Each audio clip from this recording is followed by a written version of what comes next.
वीर कुंवर सिंह जयंती पर आयोजित कार्यक्रम में शामिल होने पहुंचे सीएम नीतीश ने कहा कि इफ्तार पार्टी में एक दूसरे को बुलाने की परंपरा रही है, वो भी सत्ताधारी दल की ओर से इफ्तार देते रहे हैं और सभी को बुलाते रहे हैं।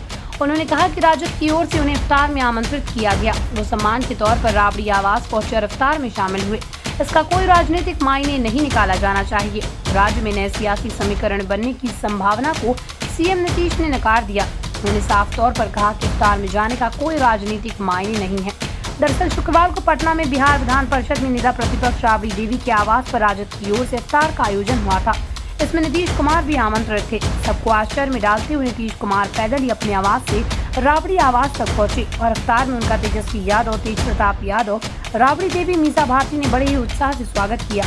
आज बाबू वीर कुंवर सिंह के याद में सब कुछ आयोजित किया जाता है और ये बिहार में बहुत जमाने से किया जा रहा है। ये सब तो आपको मालूम है और उसी सिलसिले में हम लोग आते ही हैं और इस सिलसिले में हम लोगों ने काफ़ी पहले कार्यक्रम किया है।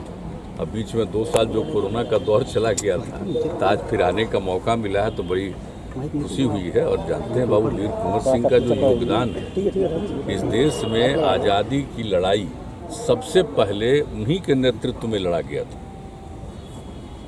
आप समझ लीजिए 1857 की बात, और जो उस तरह से पूरा लगभग 1 साल के करीब में वो लड़ाई लड़ी और देश के किस किस हिस्सों में नहीं गए। और उस समय के जो फोर्स में थे, पुलिस में थे, आर्मी में थे, उसमें से कुछ लोग जो भारत के थे उन्होंने रिवोल्ट किया था और इनके साथ थे।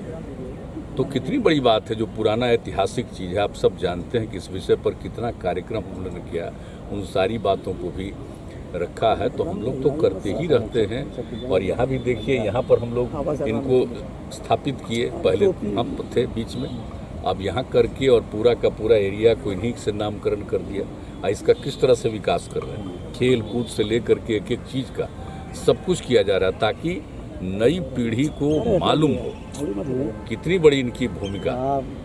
तो नई पीढ़ी के लिए, और आप जानते हैं कि हम लोग तो मैंने बच्चों के पढ़ाई में भी इनकी जो भूमिका है उसको शामिल किए ताकि सबको मालूम होता रहे कि बाबू वीर कुंवर सिंह का कितनी बड़ी भूमिका रही। तो सब कुछ रहा है। तो हम लोग तो अपने बिहार में मनाते ही हैं, लेकिन एक भी चीज़ है, हमारी इच्छा शुरू से रही, आज से नहीं, हम शुरू से कह रहे हैं इसको तो राष्ट्रीय स्तर पर करना चाहिए। बाबू वीर कुंवर सिंह की जो भूमिका थी वो कोई बिहार में किए थे, वो तो पूरे बिहार के बाहर भी दूसरे राज्यों में भी गए थे ना।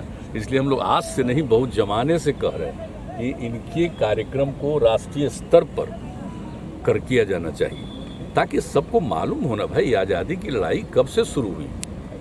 अंग्रेजों का राज था तो कब से आज़ादी की लड़ाई शुरू हुई और सबसे पहले उन्होंने जो काम किया, क्या उम्र थी उनकी, सोच लीजिए 80 साल की उम्र में, और उन पर जो अटैक हुआ इसके बाद भी वो इसके लिए अपना किया और अंत में उनको जीत तो हासिल ही हुई।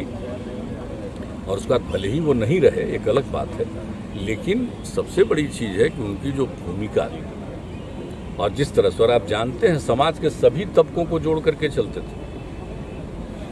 इस बात को याद रखना चाहिए कि समाज के हर तबके के और हिंदू की उम्र में, और उन पर जो अटैक हुआ इसके बाद भी वो इसके लिए अपना किया और अंत में उनको जीत तो हासिल ही हुई। और उसके बाद भले ही वो नहीं रहे, एक अलग बात है, लेकिन सबसे बड़ी चीज़ है कि उनकी जो भूमिका थी और जिस तरह से, और आप जानते हैं समाज के सभी तबकों को जोड़ करके चलते थे। इस बात को याद रखना चाहिए कि समाज के हर तबके के और हिंदू, मुस्लिम, समाज का कोई भी तबका का आदमी हो, अपर कास्ट के लोग हों, पिछड़े जाति के लोग हों, ये आपका आप समझ लीजिए कि ये सब दलित समाज के लोग हों, सब लोगों को जोड़ करके वो चलते थे और हिंदू, मुस्लिम सबको। और उस लड़ाई में कितने लोगों की उन्होंने भूमिका लगाई थी। तो ये सब चीज़ याद करना चाहिए भाई कि इनकी जो भूमिका उस समय के उन्होंने जो किया था, आज से कितना साल पहले किया था।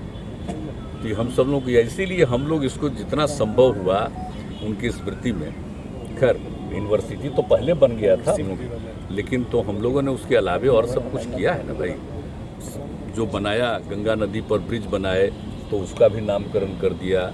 और फिर जब हम ये बनाए एग्रीकल्चर कृषि विश्वविद्यालय बनाए तो उनका भी नामकरण किया, और जहाँ पर ये इनका जगह था उस जगह को जगदीशपुर को कैसे विकसित किया, और कितनी बार हम लोग जाते रहे, तो सब हम लोग करते रहे। तो आज के दिन फिर आने का मौका मिला तो भीतर से तो बड़ी मन की खुशी न होती है। हम लोग तो बचपन से इन सब चीज़ों को सुनते रहे, जानते रहे, तो आज आने का मौका मिला है। 2 साल कोरोना के चलते मौका नहीं मिलता था, अब मौका मिलता है तो बहुत भीतर से मन को खुशी होती है, तो ये करते रहे। कल जिस तरह से आप आरजेडी की इफ्तार पार्टी में गए, पॉलिटिकल कयास कुछ लोग लगा रहे हैं, इसका पॉलिटिक्स से क्या मतलब है? इस तरह की इफ्तार पार्टी में तो सबको निमंत्रित किया जाता है। सरकार की तरफ से भी हम लोग शुरू से करवा रहे हैं, परंपरा जब से हम हैं तब से कराते हैं। सभी पार्टी के लोगों को, सब लोगों को बुलाते हैं, दूसरे पार्टी के लोग भी करते हैं, सबको बुलाते हैं। उसमें तो कोई भी बुलाएगा और आमंत्रित करता है तो जाते ही नहीं जी, और उसमें सबको बुलाता है। हर अलग अलग पार्टी के लोग भी करते हैं, तो भाई उनके द्वारा आमंत्रित किया गया तो गए, तो उस पर तो सम्मान तो व्यक्त करना ही नहीं चाहिए भाई। श्रद्धा जो उनका पर्व चल रहा है तो ऐसे अवसर पर तो हम लोग करते ही नहीं, तो इसलिए गए। उसका राजनीति से क्या? सुशील मोदी जिस तरीके से ट्वीट कर रहे हैं कि एनडीए के नेताओं को सोचना चाहिए कि जो अग्रणी वर्ग है उसका एक तबका जो है वो खिसक गया है, तभी बोचना में हार ट्वीट किया था। अब वही न बताएं।